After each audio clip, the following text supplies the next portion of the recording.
കോളേജിൽ നിങ്ങൾ ഒരുത്തനും ഒന്നും ചെയ്യില്ല. ചേഴ്സ്.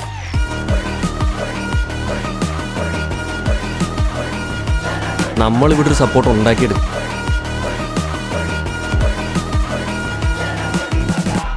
ഞാൻ കണ്ടില്ല, പക്ഷെ കണ്ടാൾ ഇതേം ബാക്കിൽ എന്നോട് പറഞ്ഞു. എവിടെ പോയാലും ഇതുപോലെയുള്ള എണ്ണം കെട്ട മലയാളികൾ തന്നെ ആണല്ലേ.